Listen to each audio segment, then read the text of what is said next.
हाँ जी स्टूडेंट्स, इस वीडियो ਦੇ ਵਿੱਚ मैं क्लास 12th ਦਾ ਜਿਹੜੇ ਕਿ ਸਬਜੈਕਟ ਆ ਪੰਜਾਬੀ ਇਲੈਕਟਿਵ ਪੰਜਾਬੀ ਲਿਟਰੇਚਰ ਦੇ ਜਿਹੜੇ ਕਿ ਪ੍ਰਸੰਗ ਸਾਹਿਤ ਵਿਆਖਿਆ ਜੋ ਤੁਹਾਡੀ ਬੁੱਕ ਦੇ ਬੈਕ ਐਕਸਰਸਾਈਜ਼ ਦੇ ਵਿੱਚ ਜੋ ਪ੍ਰਸੰਗ ਜਿਹੜੇ ਕਿ ਦਿੱਤੇ ਗਏ ਨੇ ਜਿਨ੍ਹਾਂ ਦੀ ਵਿਆਖਿਆ ਪੁੱਛੀ ਗਈ ਆ ਉਹ ਸਿਲੈਕਟਰਸ ਨੇ ਉਹਨਾਂ ਦੀ ਵੀ ਜਿਹੜੀ ਕਿ ਵਿਆਖਿਆ ਇਸ ਵੀਡੀਓ ਦੇ ਵਿੱਚ ਕਰਵਾਉਂਗੀ ਸੂਫੀ ਕਾਵਿ ਦੀ। ਤੇ ਸਟੂਡੈਂਟਸ ਸਭ ਤੋਂ ਫਸਟ ਦੇ ਵਿੱਚ ਤਾਂ ਜਿਹੜੇ ਕਿ ਜੋ ਪ੍ਰਸੰਗ ਸਾਹਿਤ ਵਿਆਖਿਆ ਅਗਰ ਆਪਾਂ ਸਿਲੇਬਸ ਨੂੰ ਦੇਖਦੇ ਹਾਂ ਤਾਂ ਸਿਲੇਬਸ ਦੇ ਵਿੱਚ 4 ਪੋਰਸ਼ਨਸ ਦਿੱਤੇ ਹੋਏ ਨੇ। ਇਹ ਉਵੇਂ ਨੇ ਜਿਵੇਂ ਕਿ ਫਸਟ ਟਰਮ ਅਤੇ ਸੈਕਿੰਡ ਟਰਮ, ਜਿਵੇਂ ਆਪਣੇ ਫਸਟ ਟਰਮ ਦੇ ਵਿੱਚ ਸੀ ਜਿਹੜੇ ਕਿ ਹਰ ਇੱਕ ਜੋ ਆਪਣੀ ਬੁੱਕ ਸੀ ਉਹਨਾਂ ਦੇ ਚੈਪਟਰ ਸੀ ਉਹਨਾਂ ਦੇ ਫਸਟ ਵਾਲੇ ਚੈਪਟਰ ਫਸਟ ਟਰਮ ਦੇ ਵਿੱਚ ਸੀ ਅਤੇ ਸੈਕਿੰਡ ਟਰਮ ਦੇ ਵਿੱਚ ਆਪਣੇ ਹੋਏ ਨੇ ਜੋ ਲਾਸਟ ਦੇ ਵਿੱਚ ਨੇ ਹੈ ਨਾ।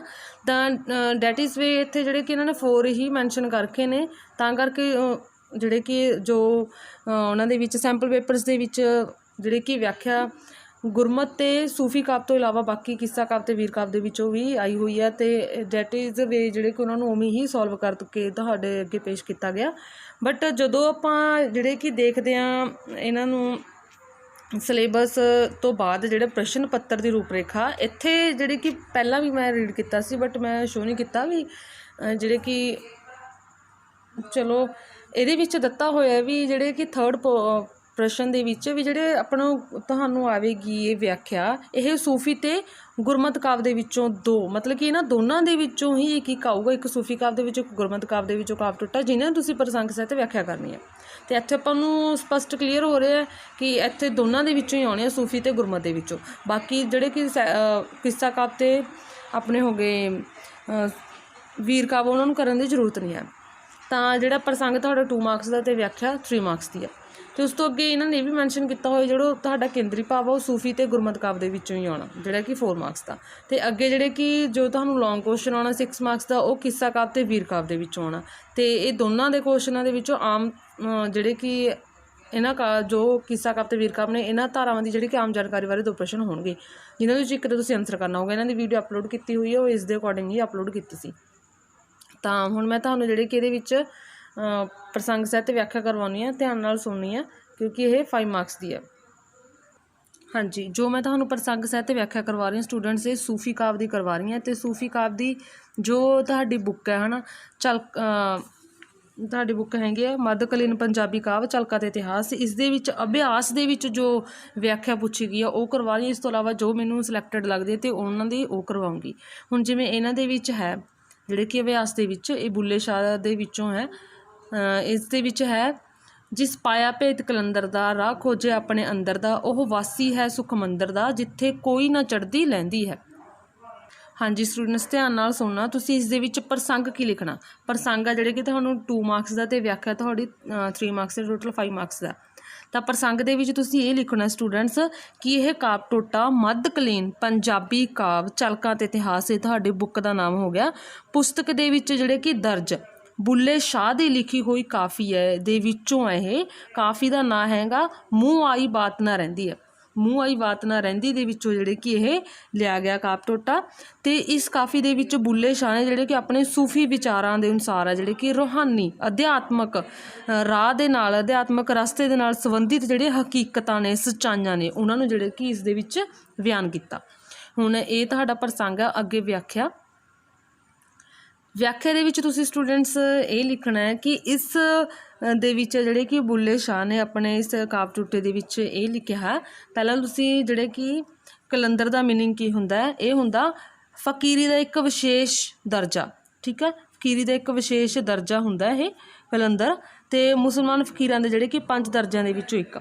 ਤਾਂ ਇਹਦੇ ਵਿੱਚੋਂ ਆਪਾਂ ਹੁਣ ਜਿਹੜੇ ਕਿ ਇਹਦੀ ਵਿਆਖਿਆ ਦੇ ਵਿੱਚ ਤੁਸੀਂ ਲਿਖੋਗੇ ਕਿ ਬੁੱਲੇ ਸ਼ਾਹ ਕਹਿੰਦਾ ਕਿ ਜਿਸ ਪਾਇਆ ਭੇਤ ਕਲੰਦਰ ਦਾ ਰਾਹ ਖੋਜੇ ਆਪਣੇ ਅੰਦਰ ਦਾ, ਵੀ ਜਿਸ ਮਨੁੱਖ ਨੇ ਸ੍ਰਿਸ਼ਟੀ ਦੇ ਸਿਰਜਣਹਾਰ ਦਾ ਜਿਹੜੇ ਕਿ ਭੇਤ ਪਾ ਲਿਆ, ਰਹੱਸ ਨੂੰ ਜਾਣ ਲਿਆ, ਉਹਨੇ ਆਪਣੇ ਅੰਦਰੋਂ ਜਿਹੜੇ ਕਿ ਉਹਦੀ ਭਾਲ ਲਈ ਰਾਹ ਖੋਜ ਲਿਆ। ਠੀਕ ਹੈ, ਰਾਹ ਖੋਜੇ ਆਪਣੇ ਅੰਦਰ ਦਾ ਮਤਲਬ ਕਿ ਉਹਦੇ ਲਈ ਆਪਣੇ ਅੰਦਰ ਦੇ ਮਨ ਦੇ ਵਿੱਚੋਂ ਹੀ ਜਿਹੜੇ ਕਿ ਰਾਹ ਖੋਜ ਲਿਆ। ਉਹ ਵਾਸੀ ਹੈ ਸੁਖ ਮੰਦਰ ਦਾ ਜਿੱਥੇ ਕੋਈ ਨਾ ਚੜ੍ਹਦੀ ਲਹਿੰਦੀ ਹੈ। ਅਤੇ ਉਹ ਆਦਮੀ ਜਿਸ ਨੇ ਸ੍ਰਿਸ਼ਟੀ ਦੇ ਸਿਰਜਣਹਾਰ ਦਾ ਭੇਤ ਪਾ ਲਿਆ, ਰਹੱਸ ਨੂੰ ਜਾਣ ਲਿਆ, ਉਹ ਆਦਮੀ ਕਿੱਥੇ ਦਾ ਵਾਸੀ ਹੋ ਗਿਆ ਹੁਣ ਸੁਖ ਮੰਦਰ ਦਾ ਵਾਸੀ ਹੈ। ਅਤੇ ਉਸ ਸੁਖ ਮੰਦਰ ਦੇ ਵਿੱਚ ਵਸਦਿਆਂ ਜਿਹੜਾ ਕਿ ਉਸਦੇ ਮਨ ਦੇ ਉੱਪਰ ਕਿਸੇ ਵੀ ਗੱਲ ਦਾ ਜਿਹੜਾ ਕਿ ਕੋਈ ਅਸਰ ਨਹੀਂ ਹੁੰਦਾ, ਕਿਸੇ ਲੱਥੀ ਚੜੀ ਦਾ ਕੋਈ ਅਸਰ ਨਹੀਂ ਹੁੰਦਾ। ਅਤੇ मतलब कि जिथे कोई चढ़ती लैंदी ना, मतलब ਉਹਦੇ ਮਨ ਦੇ ਉੱਪਰ ਕਿਸੇ ਚੜੀ ਲੱਥੀ ਦਾ ਕੋਈ ਅਸਰ ਨਹੀਂ ਹੁੰਦਾ। ਤੇ ਅੱਗੇ ਮੇਰੇ ਮੂੰਹ ਆਈ ਇਹੋ ਜਿਹੀ ਗੱਲ ਜਿਹੜੀ ਕਿ ਨਿਕਲਣੋਂ ਨਹੀਂ ਰਹਿ ਸਕਦੀ। ਇਹ ਹੈਗਾ ਬੁੱਲੇ ਸ਼ਾਹ ਦਾ। ਦੈਨ ਉਸ ਤੋਂ ਬਾਅਦ ਨੈਕਸਟ ਆਪਣਾ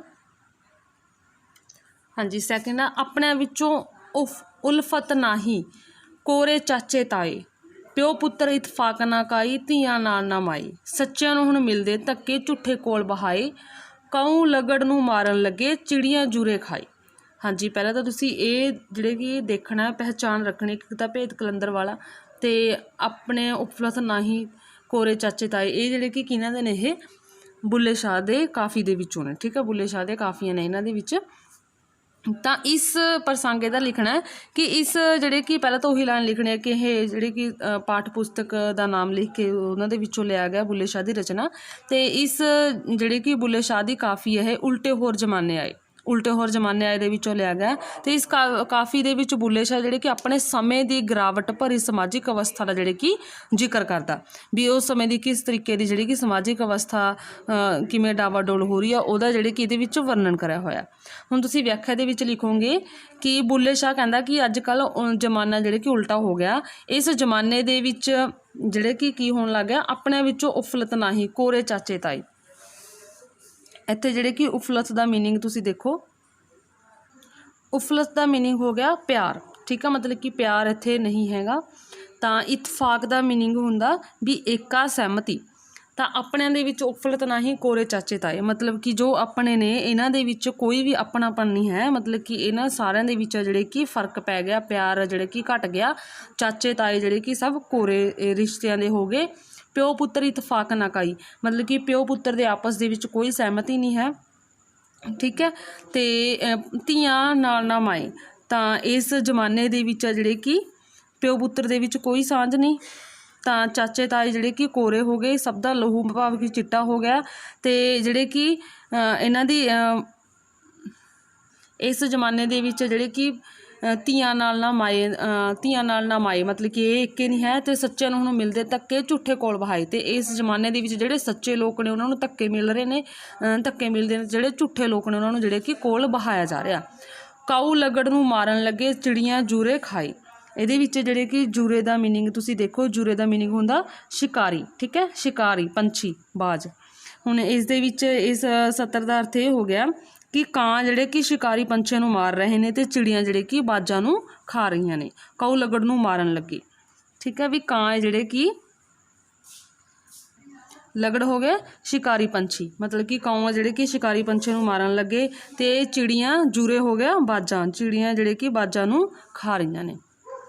ਉਸ ਤੋਂ ਅਗਲਾ ਹੈਗਾ ਈੜੀ ਦੇ ਵਿੱਚ, कहू मस्जिद का वरतारा है, कहू बनया ठाकुर द्वारा है, कहू वैरागी जट धारा है, कहू शेख नबी बन आया है। ਇਸ ਦੇ ਵਿੱਚ ਜਿਹੜੇ ਕਿ ਇਹ ਵੀ ਤੁਸੀਂ ਪ੍ਰਸੰਗ ਦੇ ਵਿੱਚ ਇਹ ਲਿਖਣਾ ਕਿ ਇਹ ਕਾਵ ਟੋਟਾ ਤੁਹਾਡੀ ਪੰਜਾਬੀ ਦੀ ਪਾਠ ਪੁਸਤਕ ਉਸ ਦਾ ਮੱਧਕਾਲੀਨ ਜਿਹੜੇ ਕਿ ਮੱਧਕਾਲੀਨ ਪੰਜਾਬੀ ਕਾਵ ਝਲਕਾਂ ਅਤੇ ਇਤਿਹਾਸ ਦੇ ਵਿੱਚੋਂ ਲਿਆ ਗਿਆ। ਬੁੱਲੇ ਸ਼ਾਹ ਦੀ ਜਿਹੜੀ ਕਿ ਇਹ ਕਾਫੀ ਹੈ, ਬੁੱਲੇ ਸ਼ਾਹ ਦੀ ਕਾਫੀ ਦੇ ਵਿੱਚੋਂ ਲਿਆ ਗਿਆ ਇਹ ਜਿਹੜੇ ਕਿ ਕਾਵ ਟੋਟਾ। ਤਾਂ ਇਸ ਦੇ ਵਿੱਚ ਜਿਹੜੇ ਕਿ ਇਹ ਸਿੱਖਿਆ ਦਿੱਤੀ ਗਈ ਹੈ ਕਿ ਗੁਰੂ ਦੀ ਸਿੱਖਿਆ ਦੁਆਰਾ ਜਿਹੜੇ ਕਿ ਆਪਣੇ ਦੇ ਵਿੱਚੋਂ ਆਪਣੇ ਹਉਮੈ ਜਿਹੜੇ ਕਿ ਖਤਮ ਹੋਣ 'ਤੇ ਹਰ ਇੱਕ ਮਨੁੱਖ ਅਤੇ ਵਸਤੂ ਨੂੰ ਜਿਹੜੇ ਕਿ ਪ੍ਰਭੂ ਦਾ ਹੀ ਉਹਨੂੰ ਰੂਪ ਮਹਿਸੂਸ ਹੋਣ ਲੱਗਦੀ ਹੈ, ਉਸ ਅਵਸਥਾ ਦਾ ਜਿਹੜੇ ਕਿ ਇਹਦੇ ਵਿੱਚ ਵਰਣਨ ਕਰਿਆ।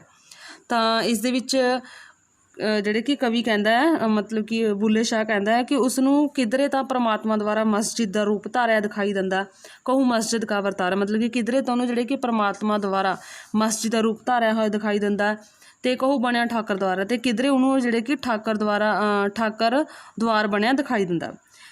ਕਹੂ ਵੈਰਾਗੀ ਜਟ ਧਾਰਾ, ਅਤੇ ਕਿਧਰੇ ਉਹਨੂੰ ਜਟਧਾਰੀ ਵੈਰਾਗੀ ਸਾਧੂ ਦੇ ਰੂਪ ਦੇ ਵਿੱਚ ਦਿਖਾਈ ਦਿੰਦਾ। ਅਤੇ ਕਹੂ ਸ਼ੇਖ ਨਬੀ ਬਣ ਆਇਆ, ਅਤੇ ਕਿਧਰੇ ਜਿਹੜੇ ਕਿ ਸ਼ੇਖ ਬਣ ਕੇ ਆਇਆ ਹੋਇਆ ਉਹਨੂੰ ਦਿਖਾਈ ਦਿੰਦਾ। ਇਸ ਤਰ੍ਹਾਂ ਜਿਹੜੇ ਕਿ ਹਿੰਦੂ ਅਤੇ ਮੁਸਲਮਾਨ ਦੋਹਾਂ ਦੇ ਧਰਮ ਸਥਾਨਾਂ ਦੇ ਭੇਖਾਂ ਦੇ ਵਿੱਚ ਜਿਹੜੇ ਕਿ ਉਹਨੂੰ ਰੂਪਾਂ ਦੇ ਵਿੱਚ ਆਪਣੇ ਉਸਦੇ ਆਪੇ ਦਾ ਜਿਹੜੇ ਕਿ ਪਲਟਿਆ ਹੋਇਆ ਰੂਪ ਆ ਜਿਹੜੇ ਕਿ ਦਿਖਾਈ ਦਿੰਦਾ। ਮਤਲਬ ਕਿ ਇਹ ਉਹਦੀ ਜਿਹੜੀ ਕਿ ਵਿਆਖਿਆ ਹੋਊਗੀ। ਦੈਨ ਇਸ ਦੇ ਵਿੱਚੋਂ ਹੋਰ ਇੰਪੋਰਟੈਂਟ ਇਹ ਤੁਹਾਡੇ ਅਭਿਆਸ ਦੇ ਵਿੱਚ ਨੇ 3। ਇੱਕ ਇਹ ਫਸਟ ਕਰ ਲੈਂਦੇ ਹਾਂ। ਮੂੰਹ ਆਈ ਬਾਤ ਨਾ ਰਹਿੰਦੀ ਏ, ਝੂਠ ਆਖਾਂ ਤਾਂ ਕੁਝ ਬਚਦਾ ਏ, ਸੱਚ ਆਖਿਆ ਭਾਂਬੜ ਮੱਚਦਾ ਏ, ਜੀ ਦੋਹਾਂ ਗੱਲਾਂ ਤੋਂ ਜੱਚਦਾ ਏ, ਜੱਚ ਕੇ ਜੀਭਾ ਕਹਿੰਦੀ ਹੈ ਮੂੰਹ ਆਈ ਬਾਤ ਨਾ ਰਹਿੰਦੀ ਆ। ਤਾਂ ਇਹ ਵੀ ਜਿਹੜੇ ਕਿ ਤੁਸੀਂ ਉਵੇਂ ਪ੍ਰਸੰਗ ਲਿਖਣਾ, ਜਿਵੇਂ ਮੈਂ ਤੁਹਾਨੂੰ ਦੱਸਿਆ। ਹੁਣ ਇਹਦੇ ਵਿੱਚ ਵਿਆਖਿਆ ਤੁਸੀਂ ਕਹੋਗੇ ਕਿ ਬੁੱਲੇ ਸ਼ਾਹ ਜਿਹੜੇ ਕਿ ਕਹਿੰਦਾ ਕਿ ਜੇਕਰ ਮੂੰਹ ਆਈ ਬਾਤ ਨਾ ਰਹਿੰਦੀ ਹੈ, ਝੂਠ ਆਖਾ ਤੇ ਕੁਝ ਬਚਦਾ, ਵੀ ਮੇਰੇ ਜਿਹੜੇ ਮੂੰਹ ਦੇ ਵਿੱਚ ਗੱਲ ਆਉਂਦੀ ਆ, ਉਹ ਗੱਲ ਆਈ ਹੋਈ ਆ, ਉਹ ਰਹਿ ਨਹੀਂ ਸਕਦੀ ਕਹੇ ਤੋਂ ਬਿਨਾਂ, ਠੀਕ ਹੈ। ਜੇ ਉਹ ਜਿਹੜੇ ਕਿ ਮਤਲਬ ਕਿ ਰੱਬ ਦੇ ਨਾਲ ਉਹਦੀ ਜਿਹੜੀ ਕਿ ਇੱਕ ਮਿਕਤਾ ਦੇ ਇਕਸਾਰਤਾ ਦੇ ਜੋ ਅਨੁਭਵ ਨੇ, ਉਹਨਾਂ ਸੰਬੰਧੀ ਜੇ ਝੂਠ ਕਹਿੰਦਾ ਤਾਂ ਉਹਦਾ ਕੁਝ ਬਚਦਾ ਹੈ, ਠੀਕ ਹੈ। ਅਤੇ ਝੂਠ ਆਖਾ ਦਾ ਕੁਝ ਬਚਦਾ, ਸੱਚ ਆਖਿਆ ਭਾਂਬੜ ਮੱਚਦਾ। ਬਟ ਜੇ ਉਹ ਜਿਹੜੇ ਕਿ ਸੱਚ ਕਹਿੰਦਾ ਤਾਂ ਜਿਹੜੇ ਮਜ਼ਹਬੀ ਕੱਟੜਵਾਦੀ ਨੇ ਉਹ ਚੰਗਾ ਜਿਹੜੇ ਕਿ ਉਹਨਾਂ ਨੂੰ ਨਹੀਂ ਲੱਗਦਾ। ਸੱਚ ਸੁਣ ਕੇ ਜਿਹੜੇ ਕਿ ਉਹਨਾਂ ਦੇ ਮਨ ਦੇ ਵਿੱਚ ਉਹਦੇ ਵਿਰੁੱਧ ਜਿਹੜੇ ਕਿ ਗੁੱਸੇ ਦੇ ਭਾਂਬੜ ਮੱਚਦਾ। ਅਤੇ ਸੱਚ ਜੀ ਦੋਹਾਂ ਗੱਲਾਂ ਤੋਂ ਜੱਚਦਾ ਹੋ ਗਿਆ, ਮਤਲਬ ਕਿ ਝਿਜਕਦਾ। ਤਾਂ ਇਹ ਸੋਚ ਕੇ ਜਿਹੜਾ ਕਿ ਉਹਦਾ ਦਿਲ ਆ ਦੋਵੇਂ ਗੱਲਾਂ ਕਰਨ ਤੋਂ ਝਿਜਕਦਾ, ਮੂੰਹ ਆਈ ਬਾਤ ਨਾ ਰਹਿੰਦੀ ਹੈ। ਪਰ ਫਿਰ ਵੀ ਜਿਹੜੇ ਕਿ ਉਹਦੇ ਮੂੰਹ ਦੇ ਵਿੱਚ, ਉਹਦੀ ਜੀਭਾ ਦੇ ਵਿੱਚ ਜਿਹੜੀ ਸੱਚੀ ਗੱਲ ਆਈ ਆ ਉਹ ਰੁਕਦੀ ਨਹੀਂ, ਸਗੋਂ ਉਹਦੇ ਮੂੰਹ ਤੋਂ ਉਹ ਜਿਹੜੀ ਬਾਹਰ ਨਿਕਲੀ ਜਾਂਦੀ ਆ।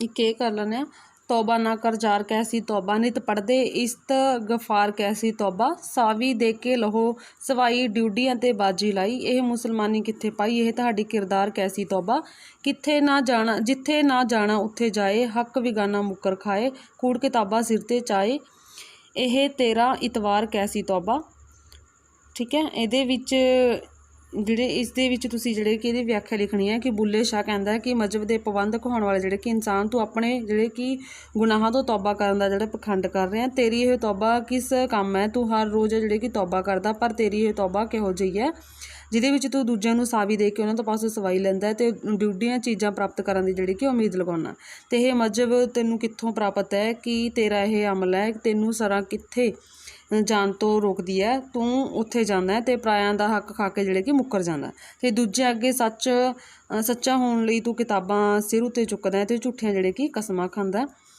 ਕੀ ਤੇਰਾ ਇਹੋ ਹੀ ਇਤਵਾਰ ਹੈ ਕਿ ਤੇਰੇ ਅਜਿਹੇ ਅਮਲਾਂ ਕਰਕੇ ਤੇਰੀ ਤੌਬਾ ਇੱਕ ਪਖੰਡ ਅਤੇ ਦਿਖਾਵਾ ਬਣ ਕੇ ਰਹਿ ਜਾਂਦੀ ਹੈ। ਇਹ ਜਿਹੜੀ ਕਿ ਬੁੱਲੇ ਸ਼ਾਹ ਦੀ ਕਾਫੀ ਆ। ਹਾਂਜੀ, ਇੱਕ ਇਹ ਵੀ ਜਿਹੜੇ ਕਿ 17 ਇੰਪੋਰਟੈਂਟ ਨੇ ਬੁੱਲੇ ਸ਼ਾਹ ਦੀਆਂ। ਮਾਟੀ ਕੁਦਮ ਕਰਿੰਦੀ ਜਾਰ, ਵਾਹ ਵਾਹ ਮਾਟੀ ਦੀ ਗੁਲਜ਼ਾਰ, ਮਾਟੀ ਘੋੜਾ ਮਾਟੀ ਜੋੜਾ, ਮਾਟੀ ਦਾ ਅਸਵਾਰ, ਮਾਟੀ ਨੂੰ ਦੜਾਵੇ ਮਾਟੀ ਦਾ ਖੜਕਾਰ, ਮਾਟੀ ਨੂੰ ਮਾਰਨ ਲੱਗੀ ਮਾਟੀ ਦੇ ਹਥਿਆਰ, ਜਿਸ ਮਾਟੀ ਪਰ ਬਹੁਤੀ ਮਾਟੀ, ਜਿਸ ਮਾਟੀ ਹੰਕਾਰ।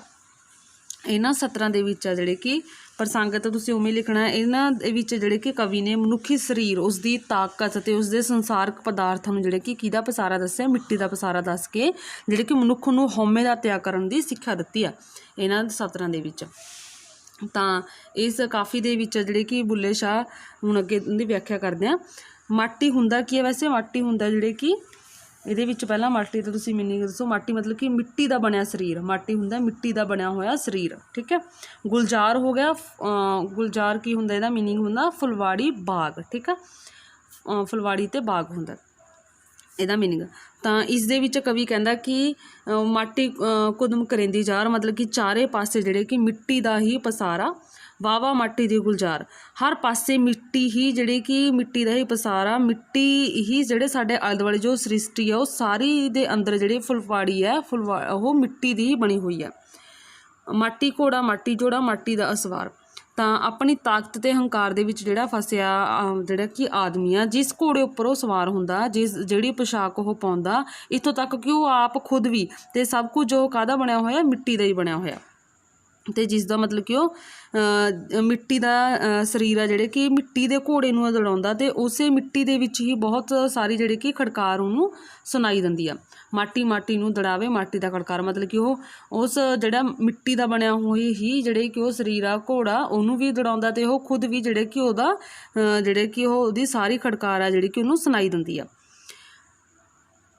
ਮਾਟੀ ਨੂੰ ਮਾਰਨ ਲੱਗੀ ਮਾਟੀ ਦੇ ਹਥਿਆਰ, ਜਿਸ ਮਾਟੀ ਪਰ ਬਹੁਤੀ ਮਾਟੀ, ਤਿਸ ਮਾਟੀ ਹੰਕਾਰ। ਤਾਂ ਤਾਕਤ ਅਤੇ ਹੰਕਾਰ ਦੇ ਵਿੱਚ ਜਿਹੜਾ ਕਿ ਫਸਿਆ ਮਨੁੱਖ, ਮਿੱਟੀ ਦਾ ਮਨੁੱਖੀ ਸਰੀਰਾਂ ਨੂੰ ਮਾਰਨ ਲਈ ਉਹਨਾਂ ਉੱਪਰ ਜਿਹੜੇ ਕਿ ਮਿੱਟੀ ਦੇ ਹਥਿਆਰਾਂ ਨਾਲ ਹਮਲਾ ਕਰਦਾ, ਅਤੇ ਜਿਸ ਮਿੱਟੀ ਨੇ ਮਨੁੱਖੀ ਸਰੀਰ ਨੂੰ ਬਹੁਤ ਸਾਰੇ ਸੰਸਾਰਕ ਪਦਾਰਥਾਂ ਦੀ ਮਿੱਟੀ ਪ੍ਰਾਪਤ ਹੁੰਦੀ ਹੈ, ਉਹ ਹੰਕਾਰ ਦੇ ਵਿੱਚ ਜਿਹੜਾ ਫਸ ਜਾਂਦਾ, ਅਤੇ ਉਹਨੂੰ ਇਹ ਸਮਝ ਨਹੀਂ ਲੱਗਦੀ ਇਹ ਸਾਰਾ ਕੁਝ ਜਿਹੜੇ ਕਿ ਇੱਕ ਸਿਰਫ ਤੋਂ ਸਿਰਫ ਕੀ ਹੈ, ਇੱਕ ਮਤਲਬ ਕਿ ਫੋਕਾ ਹੈ, ਸਾਰੀਆਂ ਚੀਜ਼ਾਂ ਇਹ ਨਕਲੀ ਨੇ।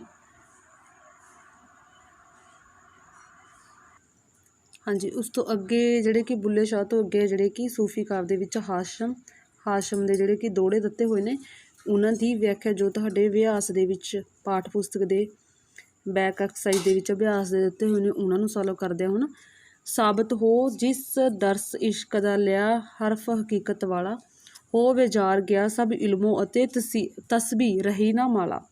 तां इह जिहड़ा कि इसदा प्रसंग तुसीं लिखना पहलां तां याद रखना हरफ हकीकत वाला ते तस्वीर रही ना माला ये किदा जिहड़े कि यह दोहड़ा है ये किदा है हाशम दा। तां इसदा प्रसंग तुसीं लिखोगे कि यह काव टोटा मध्यकालीन पंजाबी काव झलका ते इतिहास पुस्तक दे विच दर्ज जिहड़ी कि हाशम शाह दे दोहड़िਆਂ ਦੇ ਵਿੱਚੋਂ लिया गया ते इस दे विच जिहड़े कि दोहड़िਆਂ ਦੇ ਵਿੱਚ कवि ने इश्क दी महानता विरहा दे दुख ठीक है आशिक दे संबंध परमात्मा दी महिमा धार्मिक पखंडां दा खंडन ते कुछ इस तो इलावा फुटकल जिहड़े कि सूफी ते अध्यात्मक विषयां बारे अपने विचार है जिहड़े कि अंकित करे ने। ते इह व्याख्या दे विच तुसीं लिखोगे कि हाशम कहंदा है साबित हो जिस दर्स इश्क दा लिया हरफ हकीकत वाला हो बेजार गया सब इल्मों अते तस्बी रही ना माला। हाशम कहंदा कि जिस ने इश्क दे विच पूरे उतरदे हुए इस पाठ दे विचों जिहड़े कि हकीकत दा सबक हकीकत दा शब्द जिहड़े कि पढ़िया वो सब प्रकार दे जिहड़े इल्मां वल्लों अपना मूँह मोड़ लैंदा हो साबित हो जिस दर्श इश्क दा लिया हरफ हकीकत वाला मतलब कि जिस ने जिहड़े कि हरफ हो गया शब्द अखर हकीकत दा जिहड़े कि पाठ जिहड़े कि सबक पढ़िया है ठीक है वो सब प्रकार दे इल्म वो विचार गया सब इल्मों तस्वीरें ना माला वो सब प्रकार दे इल्मां वालों जिहड़ी कि मूँह मोड़ लैंदा ते उसदे लई तस्बी जां माला दी कोई महानता नहीं रहिंदी ते वो अपने आप नूं ना बहुता सियाणा जाहिर करदा ते ना ही जिहड़े कि मूर्ख हुंदा ते वो एक निराला रस्ता जिहड़े कि अपनाउंदा ते वो जप तप ते साधना दा जिहड़े कि सुखाला अर्थ लैंदा होया रब्बी इश्क ते विरों दे विच मस्त रहिंदा रब्बी इश्क ते विरहो दे विच मस्त रहिंदा। नैक्सट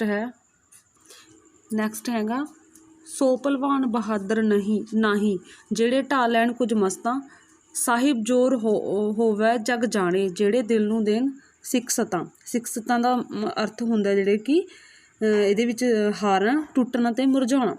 तां हाशम इन्हां सत्तरां दे विच कहंदा है कि उन्हां भलवानां नूं बहादुर नहीं कहा जा सकदा सो भलवान बहादुर नहीं मतलब कि उन्हां नूं भलवानां नूं बहादुर नहीं कहा जा सकदा जिहड़े ढा लैन कुछ मस्तां मतलब कि जिहड़े कुछ मस्ते हुए लोकां नूं ढा लैंदे ने।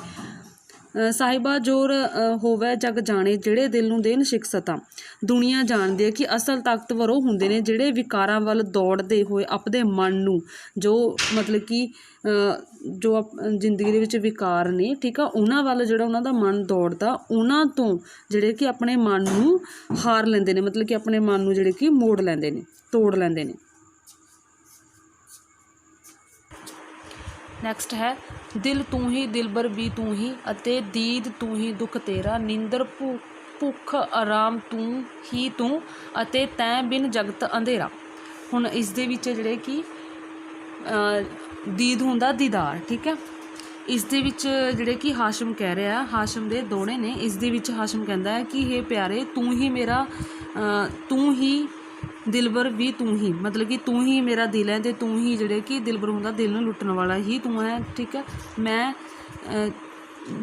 अते दीद तू ही दुख तेरा ते मैं तेरे ही जिहड़े कि दीदार करना चाहुंदा ते मैनूं दुख भी है तेरे विछोड़े दा ही लग्या होया ठीक है नींदर भुख आराम तू ही तू अते तैं बिन जगत अंधेरा कहना मेरी नींदर भुख आराम आदि सब कुछ जिहड़े कि तू ही है तेरे बिना मेरे लिए सारा जगत आ जिहड़ा सारा संसार है जिहड़े कि एक हनेरे नाल भरिया होया ठीक है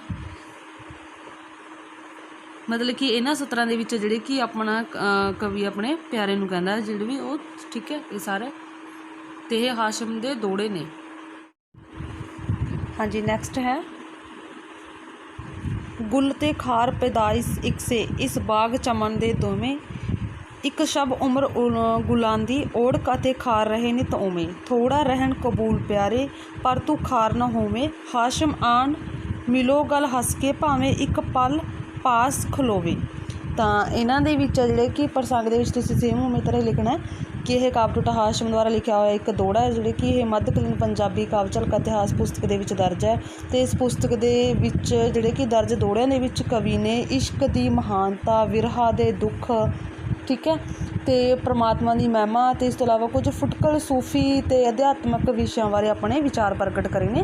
ਅਤੇ ਇਹਨਾਂ ਦੋੜਿਆਂ ਦੇ ਵਿੱਚ ਕਵੀ ਜਿਹੜੇ ਕਿ ਹੱਸ ਕੇ ਗੁਜ਼ਾਰੀ ਜਿਹੀ ਥੋੜ੍ਹੀ ਜਿਹੀ ਜ਼ਿੰਦਗੀ ਨੂੰ ਆਪਣਾ ਮਹੱਤਵ ਜਿਹੜੇ ਕਿ ਦਿੰਦਾ।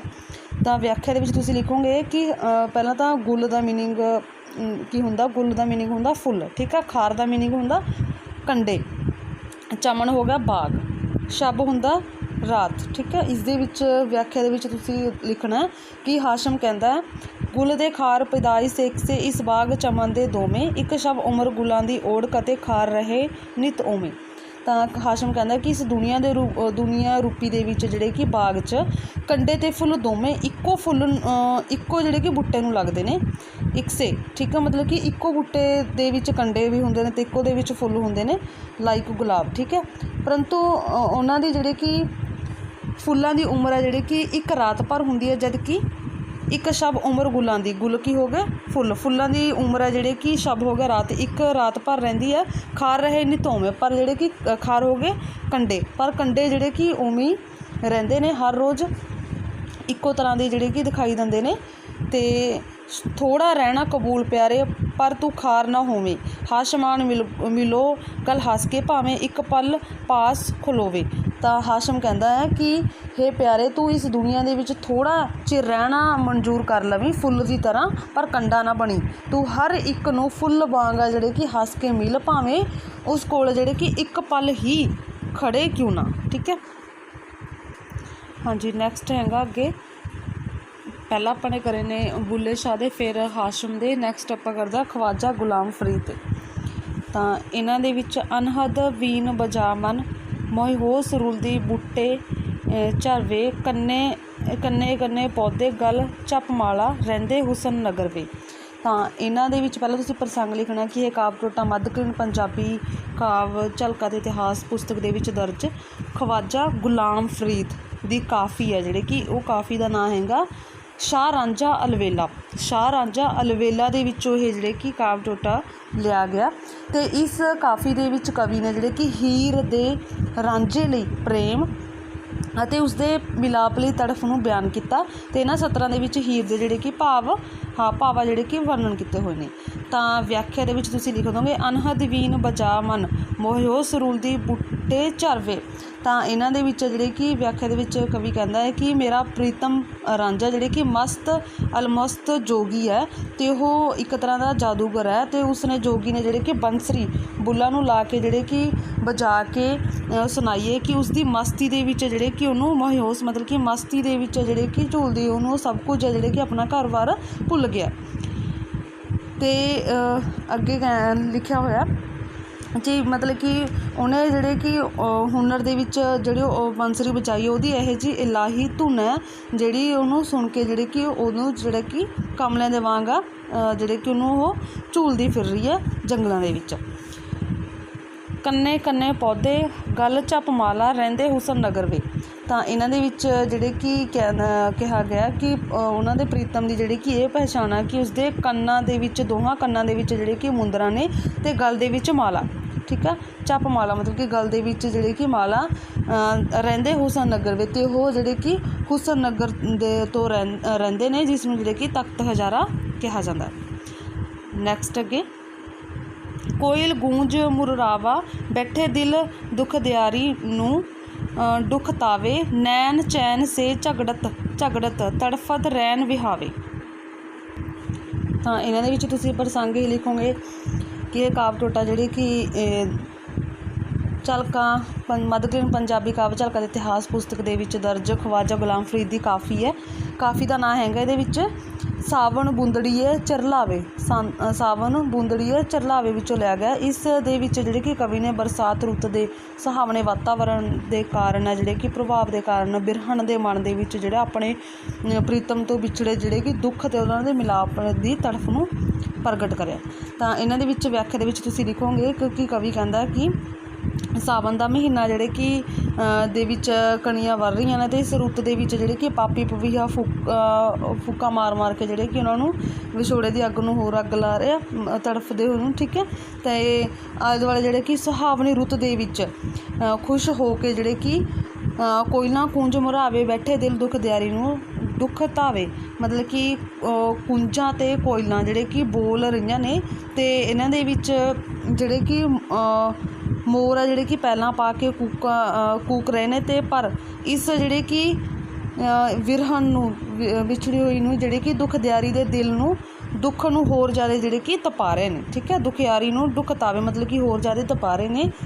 ਨੈਣ ਸੇ ਝਗੜਤ ਤੜਫਤ ਰੈਣ ਬਿਹਾਵੇ, ਅਤੇ ਮੇਰੇ ਨੈਣਾਂ ਦਾ ਤਾਂ ਜਿਹੜੇ ਕਿ ਜਿਵੇਂ ਚੈਨ ਨਾਲ ਲਗਾਤਾਰ ਆਪਸ ਦੇ ਵਿੱਚ ਝਗੜਾ ਹੋ ਰਿਹਾ, ਅਤੇ ਉਹ ਸਾਰੀ ਜਿਹੜੇ ਕਿ ਤੜਫ ਕੇ ਬਤਾਉਂਦੇ ਨੇ। ਹਾਂਜੀ, ਇਹ ਸੀ ਜਿਹੜੇ ਕਿ ਇਹ ਸੂਫੀ ਕਾਵਿ ਦੀ ਜਿਹੜੀ ਕਿ ਵਿਆਖਿਆ ਸੀ। ਆਈ ਹੋਪ ਤੁਹਾਨੂੰ ਸਮਝ ਲੱਗ ਗਈ ਹੋਣੀ। ਥੈਂਕਸ।